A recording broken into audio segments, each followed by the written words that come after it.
Bismillahirrahmanirrahim. 15 Sya'ban yang dikenal dengan nisfu Sya'ban adalah malam yang diagungkan oleh Allah Subhanahu wa taala. Jika Rajab, malam yang paling agung adalah awal Rajab. Dan ada riwayat 27 Rajab dan ada riwayat pertengahan Rajab. Tapi untuk Sya'ban, malam yang paling afdal adalah malam 15 Sya'ban yang dinyatakan dengan nisfu Sya'ban. Nisfu Sya'ban banyak sekali hadis-hadis Nabi sallallahu alaihi wasallam yang berkaitan dengan nisfu Sya'ban. Yang jelas, malam nisfu Sya'ban adalah malam yang sunnah untuk kita konsentrasi ibadah kepada Allah. Kita konsentrasi untuk menghidupkan, seperti diriwayatkan karena Imam Ali bin Abi Thalib, malam 1 Rajab dan malam nisfu Sya'ban tidak tidur semalam untuk ibadah kepada Allah. Dan di malam itu ada riwayat menyatakan bahwa Allah mencatat kembali takdir manusia. Takdir apa yang dicatat oleh Allah? Takdir umurnya, takdir dia orang ahli surga atau neraka, takdir rezekinya banyak atau sedikit, itu ditulis kembali, ditakdirkan ulang di malam nisfu Sya'ban dengan hikmah ilahiyah. Karena itu para ulama kita, karena malam itu malam istimewa, malam yang agung, apalagi ada riwayat takdir-takdir kita ditentukan di malam itu, maka mereka berusaha menjadikan malam itu malam yang begitu istimewa dengan ibadah yang istimewa. Mereka para salihin berijtihad membaca Yasin di malam nisfu Sya'ban selama 3 kali. Ijtihad mereka, dan ijtihad mereka dengan dasar, karena itu malam istimewa dan Yasin adalah surat yang istimewa. Malam itu malam doa, dan Nabi bersabda tentang surat Yasin, Yasin liman qara'alah. Surat Yasin tergantung niat si pembacanya. Niat apa aja baca surat Yasin dikabulkan oleh Allah, di samping fadilah surat Yasin yang lain. Maka ulama memilih sebelum kita berdoa di malam nisfu Sya'ban, mereka mengajari kita membaca surat Yasin. Setelah Yasin pertama diniatkan untuk panjang umur, sehat walafiat fi taatillah, baca surat Yasin. Setelah Yasin selesai, baca doa Yasin dan baca doa nisfu Sya'ban. Kemudian baca Yasin yang kedua dengan niat untuk supaya rezeki banyak, barokah, yastaghni anin nas, sehingga enggak butuh dengan manusia. Baca Yasin. Setelah doa Yasin, baca lagi doa nisfu Sya'ban. Baca Yasin yang ketiga dengan niat untuk selamat dari bala musibah dan husnul khatimah. Baca Yasin. Kemudian setelah Yasin, doa Yasin dan doa nisfu Sya'ban.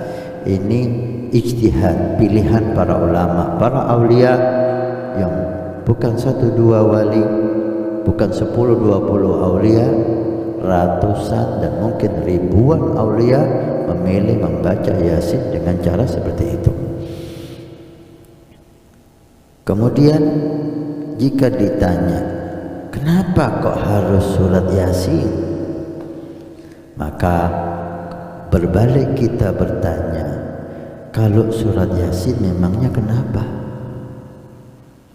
Ada larangan membaca surat Yasin di nisfu Sya'ban? Enggak ada.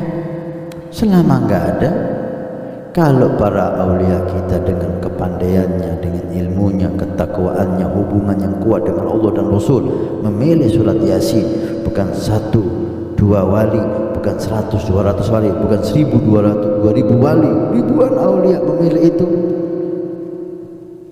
Kemudian Anda tanyakan kenapa kok harus Yasin? Kita tidak mengharuskan Yasin.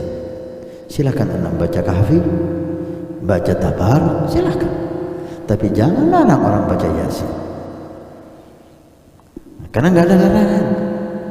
Dan pilihan aulia baca Yasin ini setelah begitu hebat kedalaman ilmunya, ketakwaannya, dan hubungannya dengan Nabi Sallallahu Alaihi Wasallam.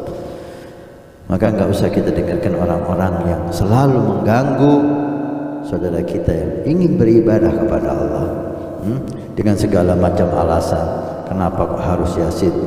Maka kalau Anda ditanya seperti itu, kenapa kok harus baca Yasin? Tanyakan kepada dia, kalau Yasin kenapa? Kalau Yasin memangnya kenapa? Dilarang? Enggak, ya udah diam. Gitu. Selama enggak dilarang, ada apa Anda bertanyakan kita baca Yasin? Itu tanyakan kenapa kok main orkes nisfu Sya'ban? Kenapa kok nyetel TV di nisfu Sya'ban? Kenapa kok dangdutan di nisfu Sya'ban? Itu yang perlu ditanyakan. Al-Quran malam itu malam istimewa. Amalkan amalan yang sudah diamalkan ratusan tahun yang lalu oleh para aulia, para ulama, para salihin.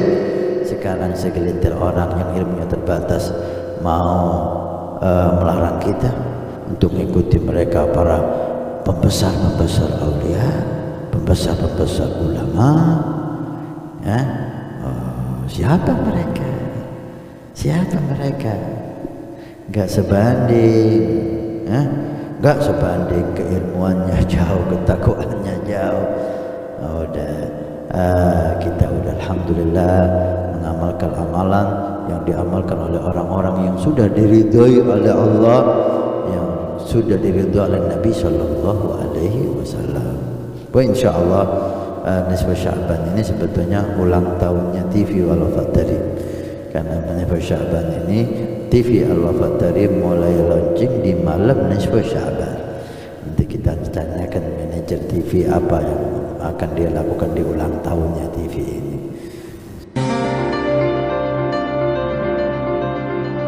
Nabi bersabda, "Man bana masjidan banallahu baitan fil jannah." Siapa yang ikut membangun masjid, maka Allah akan membangunkan rumah di surga. Pondok Pesantren Nurul Iman akan membangun masjid 2 lantai plus aula.